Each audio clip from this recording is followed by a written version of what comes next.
మనల్ని మనకి ఎవరైనా ద్రోహము చేసినప్పుడు మనకి ఎట్లుంటుందంటే I just cannot go on in my life.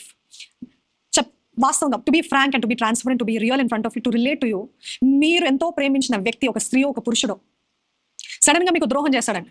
ద్రోహం చేసినప్పుడు ఎన్నో సంవత్సరాల నుండి మీరు ప్రేమిస్తూ అన్ని ఇస్తూ అన్ని చేస్తూ మీరెంతో వారికి ఇచ్చిపుచ్చుకుని అన్ని అయిపోయింది ఇంకా మేము ఇంకా జీవితకాలం అంతా ఇలాగే ఉంటాము అనుకున్న ఆ సమయంలో సడన్ గా మీకు ద్రోహం చేస్తాడు. ద్రోహం చేసినప్పుడు I'm asking you genuinely, can you go on with your life as usual?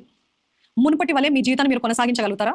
వాస్తవానికి in all transparency, in all truth I can say, మునుపటి వల్లే మీరు ముందుకి జీవితంలో వెళ్ళలేరు. ఎందుకనంటే పాత జ్ఞాపకాలు, ఆ వ్యక్తి ఇచ్చిన ప్రతి ప్రమాణము కదా, the promises that the person made, the love that the person has shown, the places that you went, ఇవన్నీ కూడా జ్ఞాపకాలు గుర్తొస్తా ఉంటాయి కదా.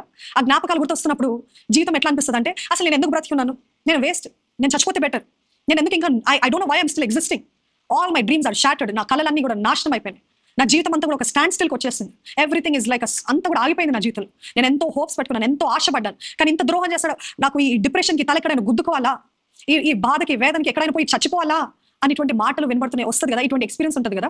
మన జీవితం అంతా కూడా హాల్ట్ అయిపోయినట్టు, ఇంకేమాత్రం ముందుకు వెళ్ళలేనంత పరిస్థితిలో ఉన్నట్టు ఉంటుంది ఈ ద్రోహము చేయబడినప్పుడు, మోసం చేయబడినప్పుడు. అట్లాంటి పరిస్థితుల్లో నేను ఒకటి జ్ఞాపం చేయాలని ఆశపడుతున్నాను. Every betrayal is a stepping stone for God's blessing. If you believe, say hallelujah.